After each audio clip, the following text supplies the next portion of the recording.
राधे राधे। जय श्री कृष्ण, जय गौ माता। आज हम सुनेंगे गोपाष्टमी की पावन कथा। वह दिन जब भगवान श्री कृष्ण ने पहली बार गायों की सेवा का कार्य संभाला। गोपाष्टमी का दिन गौ माता की पूजा और सेवा के लिए विशेष रूप से माना जाता है। वृंदावन और गोकुल की पवित्र भूमि में नंद बाबा के घर जन्मे थे भगवान श्री कृष्ण। बचपन से ही उनकी लीलाएं अद्भुत थी। कभी माखन चुराते, कभी बछड़ों के संग खेलते, कभी यशोदा मैया से ममता भरी डांट खाते। कृष्ण का मन हमेशा गौ माता के प्रति प्रेम और करुणा से भरा रहता था। वे कहते, माँ, ये गोई तो हमारी सच्ची माता है। इनका दूध हमें पोषण देता है। इनकी सेवा से देवता प्रसन्न होते हैं। गोकुल की हर गली में गायें घूमती थी, सफेद, काली, भूरी और विविध रंगों की। कृष्ण हर गाय को नाम से जानते थे।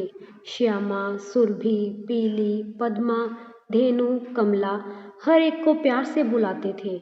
एक समय की बात है, जब श्री कृष्ण वृंदावन में बाल्यावस्था में थे, तब वे अपने मित्रों के साथ बछड़ों को चराने जाया करते थे।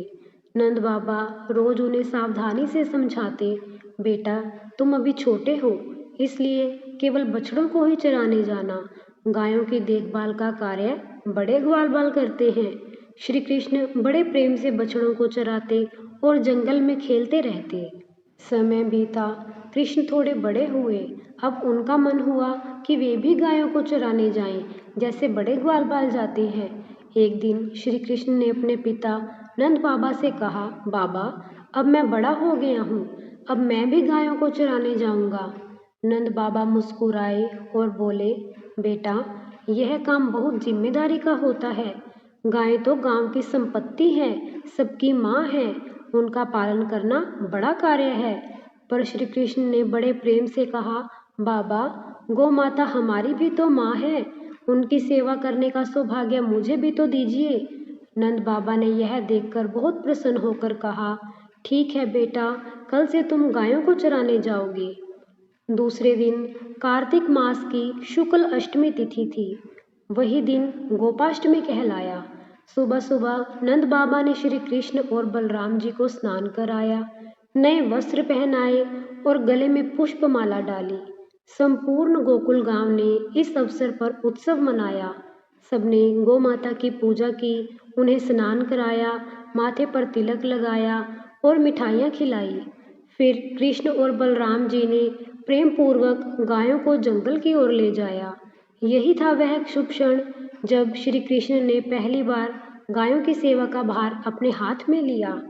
गोपाष्टमी के दिन से ही गौ सेवा की परंपरा आरंभ हुई है। कहा गया है, गावो विश्वस्य मातरः, गायें ही संपूर्ण जगत की माताएं हैं। गो सेवा से मनुष्य के पाप मिटते हैं और उनके जीवन के सुख, शांति, समृद्धि के भंडार खुलते हैं। जो व्यक्ति इस दिन गायों को स्नान कराकर पूजन कर चारा खिलाता है, उसे असंख्य पुण्य प्राप्त होता है। इस प्रकार गोपाष्टमी का दिन भगवान श्री कृष्ण की गौ भक्ति और सेवा की भावना का प्रतीक है। हम सबको भी इस दिन गौ माता की पूजा, सेवा और संरक्षण का संकल्प लेना चाहिए। जय गौ माता, जय श्री कृष्ण। आप सभी को गोपाष्टमी की हार्दिक बधाइयाँ। धन्यवाद। Stay tuned for more updates.